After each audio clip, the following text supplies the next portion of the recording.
2/3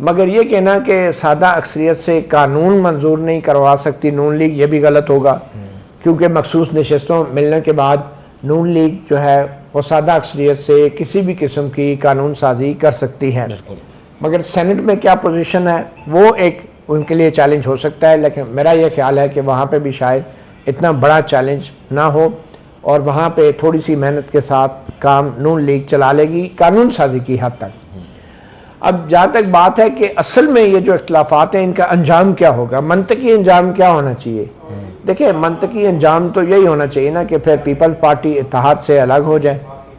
ٹھیک، نون لیگ جو ہے وہ اپنی جو ایک سادہ اکثریت ہے یا بہت ہی سادہ اکثریت رہ جائے گی ان کی، اس کے ساتھ وہ اپنی حکومت کو برقرار رکھے،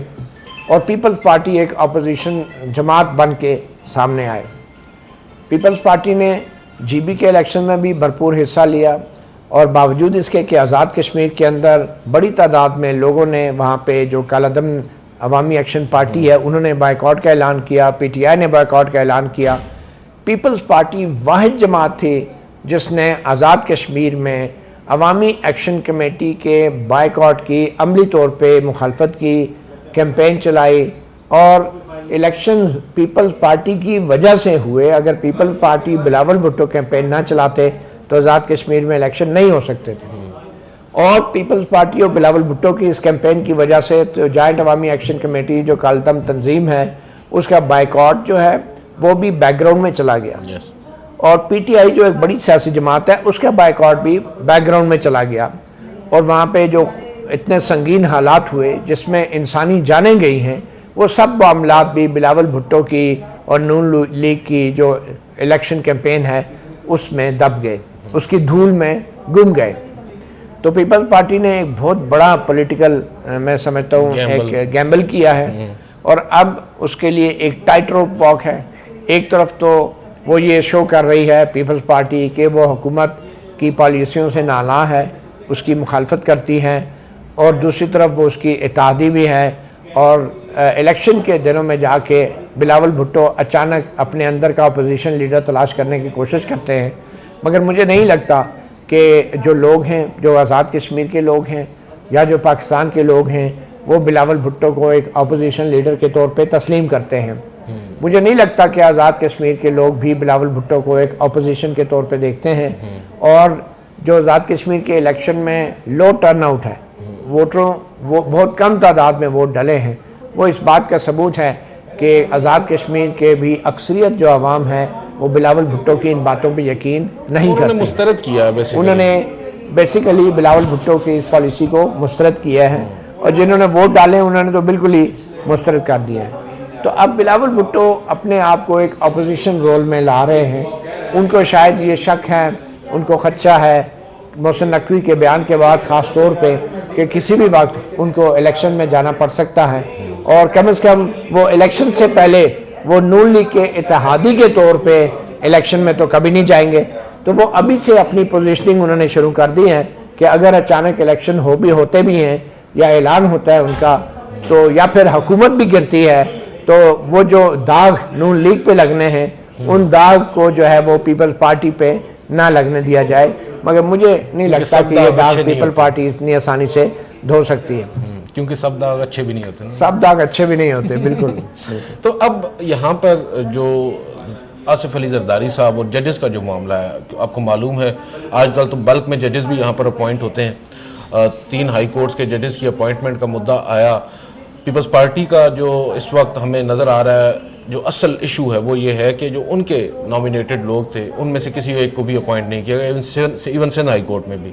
تو یہ ایک ان کو اب کہہ سکتے ہیں کہ ان کے تحفظات ہیں، اور ان کی بیس پر بتایا جا رہا ہے کہ صدر صاحب نے شاید کچھ اپنی ناراضگی ظاہر کی ہے، اور جو ریسنٹلی بیان محسن نقوی صاحب نے دیا ہے وہ بھی اس سے جوڑا جا رہا ہے کہ شاید بہت سارے ایشوز ہیں جس پر صدر صاحب نے اب اپنا ایک سمبولک ہی صحیح مگر احتجاج ریکارڈ کروایا ہے۔ ادروائز 1 یا 2 روز تک وہ سمری روک سکتے تھے، انہوں نے اب طویل عرصہ 15 دن کی جو مدت ہے وہ بھی گزر چکی ہے، ابھی تک روکا ہوا ہے معاملہ اسلام آباد ہائی کورٹ میں. جسٹس ارباب محمد طاہر صاحب نے سماعت کی ہے آج, اور وہ بھی آج کافی بتایا جا رہا تھا, جو ٹکرز خبروں میں چل رہے تھے کہ برہم ہو گئے جج صاحب. تو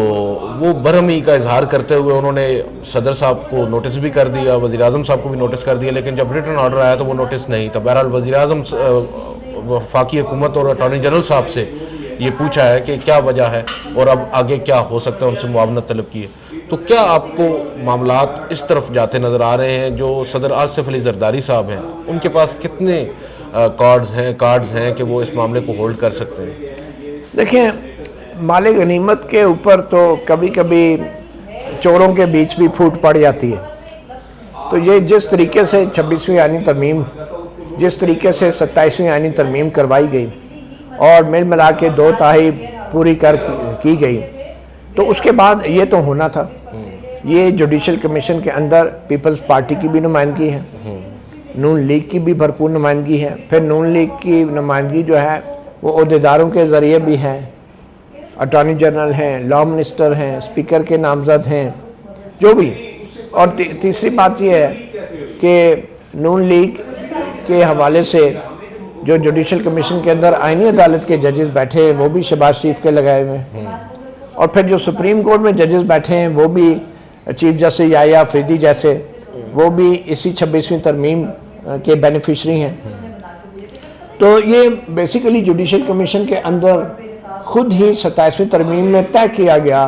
کہ ووٹوں کے ذریعے اکثریت کے ساتھ ججوں کا تعیناتی ہونی ہے. تو اب پھر زرداری صاحب کو تکلیف کیا ہے جب انہوں نے اپنے انگوٹھے کاٹ کے دے دیے کہ ججوں کی تعیناتی ووٹوں کے ذریعے ہوگی, تو پھر اب صدر زرداری کو یہ زیب نہیں دیتا بطور ایک آئینی عہدیدار کہ وہ کسی قسم کی سمری کو روک کے بیٹھ جائے, کیونکہ یہ صدارتی نظام نہیں ہے. ٹھیک ہے, صدر زرداری تو اپنی مشہوری کراتے ہیں کہ میں نے عوام کا اختیار جو تھا, صدر کا اسمبلی توڑنے کا اختیار جو تھا, وہ میں نے وزیر اعظم کو واپس کر دیا, وہ میں نے پارلیمنٹ کو بااختیار بنایا. بلکہ وہ تو کہتے ہیں میں نے صوبوں کو اختیار دیا, اٹانومی دی 18ویں ترمیم میں, صوبائی خود مختاری کی. تو ایک ایسا شخص جو اتنے دعوے کرتا ہے جمہوری روایات کے حوالے سے, وہ شخص ایک ججوں کی تعیناتی کے حوالے سے اپنے ہی وضع کردہ آئینی نظام کو تسلیم کرنے سے انکاری ہیں. اور اب جب جوڈیشل کمیشن نے فیصلہ کر دیا ہے تو اب کس حیثیت میں صدر مملکت جو ہے وہ سمری کو روک سکتا ہے؟ میں تو اس پہ ایگری نہیں کرتا, اور میں سمجھتا ہوں صدر زرداری جو ہے وہ اپنی آئینی حدود سے تجاوز کر رہے ہیں, اور صدر کا کوئی اختیار نہیں ہے. کیونکہ جو آئین کے اندر ایک لفظ لکھا ہے نا کہ پریزیڈنٹ کے پاس سمری بھیجی جائے گی فار اپوائنٹمنٹ, تو اس لفظ کی تشریح کی جا رہی ہے کہ جیسے یہ کوئی اپوائنٹمنٹ کا اختیار مل گیا ہے صدر مملکت کو. میں اس کو دیکھتا ہوں کہ یہ ایک پروسیجرل پاور ہے. ٹھیک ہے, اور یہ پروسیجر ہے جو صدر کی اپوائنٹمنٹ ہے, اس کے دستخطوں سے نوٹیفیکیشن ہونا ہے. یہ اختیار نہیں ہے, یہ ایک مینڈیٹری کانسٹیٹیوشنل پروسیجر ہے. جبکہ جو اصل اختیار ہے ججوں کی تعیناتی کا وہ 175A میں جوڈیشل کمیشن کو دیا گیا ہے, جس میں اندر تمام لوگوں کی نمائندگی ہے. اور جو وہ فیصلہ کر دے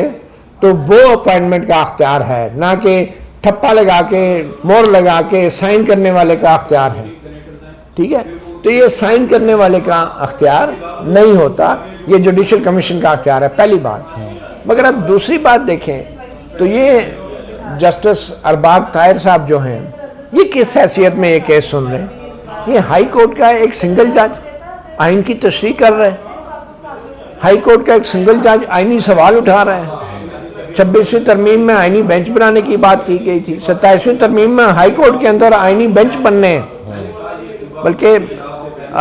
ہائی کورٹ کا جو ریٹ کا اختیار ہے اس کے خلاف آئینی عدالت میں بھی جانی ہے اپیل. تو اسلام آباد ہائی کورٹ میں آئینی بینچ نہیں بنائے گئے, سندھ ہائی کورٹ میں بنے ہیں. ٹھیک ہے, کے آغا صاحب جو ہے آئینی بینچ کے سربراہ ہیں جہاں پہ آئینی معاملات جاتے ہیں, وہ یہ ایک انوملی ہے 27ویں ترمیم کی. ٹھیک ہے نا, یہ کنٹراڈکشنز ہیں جو اب سامنے آ رہی ہیں کہ سندھ کی ہائی کورٹ میں تو آئینی بینچ بنا دیا ہے, اسلام آباد کورٹ میں آئینی بینچ نہیں بنایا گیا, کیونکہ حکومت یہ سمجھتی ہے, یہ چیف جسٹس سرفراز ڈوگر کی سربراہی میں اب پوری عدالت ہی جو ہے ماشاءاللہ سے وہ حکومت کے بتائے ہوئے اصولوں پر زندگی جی رہی ہے تو ان کو آئینی بینچ کی شاید ضرورت ہی نہیں ہے. لیکن اصولی طور پہ ہونا یہ چاہیے تھا کہ یہ ججوں کی تعیناتی کا معاملہ بھی ایک آئینی بینچ کے سامنے جاتا. اور ویسے بھی آئینی بینچ اور آئینی عدالت کا جو فلسفہ دیا گیا ہے وہ یہی ہے کہ اس میں چاروں صوبوں کی نمائندگی ہوگی جو آئین کی تشریح کریں گے, یہی ہے نا. تو پھر اسلام آباد ہائی کورٹ میں ایک جسٹس ارباب طاہر جو خود جو ہے 27ویں ترمیم اور 26ویں ترمیم کے بعد منظر عام پہ آئے ہیں, بلوچستان ہائی کورٹ سے لائے گئے تھے, وہ بیٹھ کے آئین کی تشریح کیسے حیثیت میں کر سکتے ہیں؟ ان کے پاس کیا اختیار ہے کہ صدر مملکت کے آئینی اختیار کے اوپر کمنٹس دیں, ریمارکس دیں, آبزرویشن دیں؟ وہ تو اٹارنی جنرل کر رہے تھے. یہی تو میں کہہ رہا ہوں نا کہ جسٹس ارباب طاہر کے پاس بطور سنگل بینچ کوئی اختیار نہیں ہے کہ وہ آئینی معاملات کے اوپر سوال بھی اٹھائے, کیونکہ اب آئینی عدالت بن گئی ہے. آئینی بینچ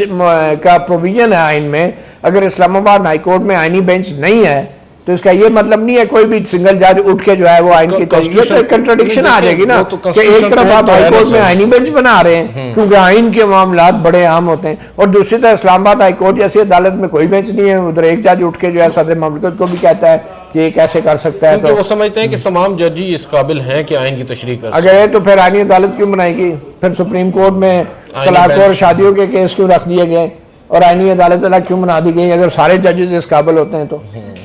تو یہ دیکھیں نا, یہ بیسیکلی کنٹرڈکشن ہے ایک 27ویں اور 26ویں ترمیم کی جو آپ کھل کے سامنے آ رہی ہے. اور آپ دیکھیں گے کہ مزید بھی یہ ترمیم جو کی گئی آئین کے اندر وہ مزید بھی بے نقاب ہوگی آنے والے وقتوں میں. اچھا, اس میں ایک چیز بڑی انٹرسٹنگ ہے نا, اگر آپ یہ سوچیں, ایک طرف نون لیگ ہے, ایک طرف پیپلز پارٹی ہے. لڑائی تو یہ ہے نا کہ میرا جج لگائیں کہ جو میں نے نامینیٹ کیا ہے. اس کی وجہ کیا ہوتی ہے؟ میرا اپنی مرضی کا جج لا کر کیا یہ حاصل کر سکتے ہیں؟ کیونکہ اس سے قبل بھی نون لیگ نے بڑے بڑے جج لگائے تھے, پھر گھر بھیجنے میں بھی نواز شریف صاحب کو انہوں نے اپنے فیصلے دیے ہیں. تو ہسٹری تو ہمیں یہی بتاتی ہے کہ جج چاہے آپ لگائیں, اپنی مرضی کا لگا لیں, فیصلے تو انہوں نے وہی کرنے ہیں جو وہ کریں گے. اس میں آپ کی پارٹی افیلیشن نہیں. پھر بھی اتنے زیادہ ٹچی کیوں ہو جاتے ہیں سیاستدان؟ دیکھیں جی, یہ وہ سیاستدان ہیں جو عوام کی طاقت پہ یقین نہیں رکھتے, جو جج کے فیصلوں کے پیچھے چھپتے ہیں, جن کو یہ یقین نہیں ہوتا کہ اگر ان پہ کوئی غیر قانونی ہاتھ ڈالے گا تو عوام ان کے ساتھ کھڑی ہوگی, کیونکہ انہیں پتہ ہوتا ہے کہ وہ کون سے فارم 47 سے آئے ہیں. تو اس لیے وہ پھر اس طرح کے سہارے ڈھونڈتے ہیں, میرا جج تیرا جج. اچھا, جہاں تک یہ بات ہے کہ سیاسی جماعتیں اپنا جج کیوں لگوانا چاہتی ہیں, دیکھیں پوری دنیا میں امریکہ جیسے ملک میں بھی جو حکمران جماعت ہوتی ہے, ریپبلکن ہیں, ڈیموکریٹ ہیں, وہ اپنے اپنے جج لگاتے ہیں اور کھلے عام کہتے ہیں کہ یہ ڈیموکریٹ جج ہے, یہ ریپبلکن جج ہے. وہاں پہ کھلے عام بحث ہوتی ہے. فرق کیا ہے؟ فرق یہ ہے کہ وہاں پہ CIA ججوں کے لیے انٹرویو نہیں کرتی, وہاں پہ FBI جو ہے ججوں کے گھروں میں ویڈیو کیمرے نہیں لگاتی, نہ ان کو ہراساں کرتی ہے, نہ ان کے بچوں کو بلیک میل کرتی ہے. ٹھیک ہے, فرق یہ ہے کہ وہاں پہ جو کام ہوتا ہے کھل کے ہوتا ہے. اور اگر ریپبلکن نامنی ہے, ڈیموکریٹ نامنی ہے سپریم کورٹ آف USA کے لیے, تو وہ سر عام لائیو ٹیلی ویژن پہ کانگریس کی کمیٹی ان کے انٹرویو کرتی ہے, ان کے سوال جواب کرتی ہے, وہ پوری دنیا کے سامنے اپنے نظریات, اپنی سوچ, اپنے فلسفہ شیئر کرتے ہیں اور اس کی ریزننگ دیتے ہیں. یہ فرق ہے, چوروں کی طرح نہیں ڈیلیں ہوتی. ٹھیک ہے نا, کہ جج لگانے والے جو لائر ہیں وہ اسی جج کے سامنے پھر کھڑے ہو کے فیسیں پکڑ کے کروڑوں روپوں کی, تو ان سے فیصلے بھی ججوں سے لے رہے ہوتے ہیں. دیکھیں سر, انٹرویوز ہوتے ہیں, انٹرویو, لیکن ان کو لائیو کرے نا, پھر ان کو پبلک کرے نا, پھر ان کے اوپر ان کا پورا کریڈینشل سامنے آئے نا, پھر ادھر صرف ووٹیں نہیں ہوتی, ادھر سوال جواب ہوتے ہیں, پوری دنیا کے سامنے آپ نے جواب دینے ہوتے ہیں بطور ایک جج. آپ جج بننے جا رہے ہیں, آپ ہیں کون, آپ نے ماضی میں یہ فیصلے کیے, یہ کیس لڑے, یہ فیسیں لی, یہ آپ نے ٹیکس دیا, یہ آپ کی سوچ ہے, یہ آپ کے بیانات ہیں. یہاں پہ سوال یہ ہوتا ہے کہ آپ, تو اس میں کوئی برائی نہیں ہے. فرق صرف یہ ہے کہ چوروں کی طرح کرپٹ لوگوں کو جج نہیں لگانا چاہیے, جن کا ایک بیک گراؤنڈ ہے, جن کی ایک ہسٹری ہے, جو لوگ پہلے بطور جج کنفرم ہونے کے اہل نہیں تھے, آپ نے انہیں نوکری سے فارغ کیا, اب دوبارہ انہی میں سے کچھ لوگوں کو دوبارہ جج لگا دیا. کوئی معیار ہی نہیں ہے آپ کا. تو یہ فرق ہے, اس میں کوئی مذاکرہ نہیں ہے کہ سیاسی جماعتیں اپنے جج لگائیں, لیکن پھر کھل کے لگائیں, سر عام لگائیں, اور لائیو سوال جواب ہو لگا دیں. جج بننے سے پہلے لگا دیں, ٹرانسپیرنسی تو ہونی چاہیے نا. جی. اب آپ میرے خیال میں وہ ایک ہمارا رہ گیا ہے ایک عمران خان کی صحت کے حوالے سے اور اسطور ہاں جی، اسد طور کا آج انہیں بلایا گیا 2 بجے NCCIA نے ایک ٹویٹ کے اوپر بتایا جا رہا ہے، پھر بعد میں ایک ولاگ بھی انہوں نے ریسنٹلی کیا اس کے اوپر بھی جو عمران خان صاحب کی صحت سے متعلق تھا۔ کیا آپ کو لگ رہا ہے یہ جو طریقہ کار ہے صحافیوں کو اس طرح بلا کر پہلے جس طریقے سے نوٹسز کیے جاتے ہیں اور پھر ایک طرح سے دھمکایا جاتا ہے صحافی کو کہ بعض آ جاؤ ادروائز پھر یہ ہو سکتا ہے، پھر عدالت رجوع کیا اسد طور نے، آپ بھی موجود تھے، عدالت نے احکامات جاری کیے جس کے بعد دوبارہ سے نوٹسز ہوئے آئے اسد طور کو، اور اب ایک مرتبہ پھر انہیں بلایا گیا، نوٹس دیا گیا اور وہ آج پہنچے ہیں وہاں پر اپنا بیان، جو میری اطلاعات ہیں اسد طور وہاں پر گئے ہیں جو انہیں بلایا گیا۔ کیا دیکھ رہے ہیں یہ جو کارروائی ہو رہی ہے، اور یہ صرف اسد طور کے ساتھ نہیں، دیگر اور بھی کئی صحافی ہیں جنہیں خبر کی بنیاد پر نوٹسز ہو رہے ہیں، انہیں بلایا جاتا ہے، کچھ لوگ یہ سمجھتے ہیں کہ انہیں وہاں پر بلا کر صرف ہراساں کیا جاتا ہے، ایک طریقے سے انہیں انٹیمیڈیٹ کیا جاتا ہے، باور کروایا جاتا ہے کہ اگر آپ یہی لائن رکھیں گے تو آئندہ بھی آپ کے ساتھ مزید سختی سے نمٹا جائے گا۔ یہ کس قدر نقصان دہ ہے جو رائٹ ٹو ایکسپریشن ہے یا فریڈم آف سپیچ ہے پاکستان کے اندر، وہ کہ موجودہ حالات کے اندر ان الفاظ کی بات کرنا بھی تھوڑی سی غیر مناسب معلوم ہوتی ہے۔ ویسے آپ کیا سمجھتے ہیں کہ اوورآل اس کا کتنا زیادہ نقصان ہو سکتا ہے سوسائٹی میں؟ دیکھیں، نقصان ہو سکتا نہیں ہے، نقصان ہو چکا ہے، اور یہ 78 سال سے نقصان ہی ہو رہا ہے۔ آج ہم جس نہج پہ کھڑے ہیں بطور ایک قوم، بطور ایک ریاست، اس کی وجہ یہ ہے کہ ہم نے 78 سال کے دوران عوام کی آواز کو دبایا، عوام کے مینڈیٹ کو چوری کیا، سیاسی جماعتوں کو، سیاستدانوں کو بدنام کیا، جمہوری عمل کو سابوٹاج کیا، آئین کو پامال کیا، آئین سے غداری کی، اپنے حلف سے روگردانی کی۔ آج 78 سال بعد ہم اس موقع پہ کھڑے ہیں کہ ریاست اندر سے اتنی کھوکھلی اور کمزور ہو چکی ہے کہ وہ ایک صحافی کی ایک ٹویٹ، ایک کامنٹ اور ایک ریمارک سے جو ہے خود کو غیر محفوظ تصور کرتی ہے، انسیکیور ہو جاتی ہے۔ یہ ہے ہماری، اور ہم ایک ایٹمی طاقت ہیں، اور یہ ہمارا حال ہے کہ ہم نے قوانین کو ہتھیار بنا دیا ہے۔ قوانین کا اطلاق اس لیے نہیں کیا جاتا کہ گواہوں اور شواہد کے ساتھ صحافی کو عدالت میں پیش کیا جائے، وہاں پہ بحث ہو، ثبوت پیش کیے جائیں، پھر ان کو سزا ہو، جزا ہو، اس لیے نہیں، ان کو ڈرایا جاتا ہے، دھمکایا جاتا ہے، کیونکہ ہمارے تحقیقاتی اور تفتیشی ادارے اتنے نالائق ہیں کہ وہ صرف انکوائری نوٹس دے کے آپ کو بلا کے گرفتار کرنا جانتے ہیں، نہ تو ان کو انویسٹیگیشن کی الف بے آتی ہیں، نہ تو ان کو یہ پتا ہے کہ ایویڈنس کو کلیکٹ کیسے کیا جاتا ہے، پریزرو کیسے کیا جاتا ہے، پریزنٹ کیسے کیا جاتا ہے، نہ تو وہ پروسیکیوشن ان کی اتنی اہل ہے کہ جو شواہد ہیں ان کی بنیاد پہ کسی کو سزا دلوا سکیں۔ تو طے یہ ہوتا ہے کہ انکوائری نوٹس دیا جائے اور بلا کے FIR کاٹ کے اس کو ہتھکڑی لگا دی جائے، جیل میں ڈال دیا جائے، ریمانڈ مانگا جائے، جوڈیشل ہو، پھر ضمانت ہو، پھر کیس نہ لگیں، اور ہماری عدلیہ بھی پیکا جیسے کالے قانون کے حوالے سے ریاست کی بھرپور اعانت کاری کر رہی ہے۔ اب اسد طور کو دیکھ لیں، اسد طور نے اسلام آباد ہائی کورٹ میں درخواست ڈالی اور کہا کہ مجھے انکوائری کے لیے بلایا جا رہا ہے، میں بھرپور تعاون کروں گا، ہر انکوائری پہ جب بھی بلایا جائے گا میں جاؤں گا، میں شواہد دوں گا، مجھے ان کو کہا جائے کہ گرفتار نہ کیا جائے۔ لیکن کیا کہ ہماری عدالتیں نے بھی بڑی ٹمڈلی، میں کہوں گا ٹمڈ ایک انگریزی کا ورڈ ہوتا ہے کہ کمزور دلی کے ساتھ، ایک تو ہوتا ہے نا بزدل آدمی، وہ بزدلی بھی جو ہے نا ڈٹ کے کرتا ہے، تو ایک بزدلی ہوتی ہے جو وہ بھی ڈٹ کے نہیں کی جاتی، تو یہ اس سے بھی کم تر درجہ ہے، ٹیمیڈیٹی کاورڈس کا بھی کم تر درجہ ہے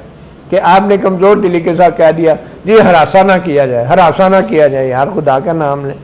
آپ سمپل کہیں کہ یار ایک پڑھا لکھا صحافی ہے، ایجوکیٹڈ بندہ ہے، جس نے ایشورنس دی ہے ہائی کورٹ کو کہ میں ہر انکوائری کے بلانے پر پیش ہوں گا، اس کو آپ پیش ہونے دیں، کوئی شواہد اگر ٹھوس ہیں تو آپ کیس دائر کر دیں،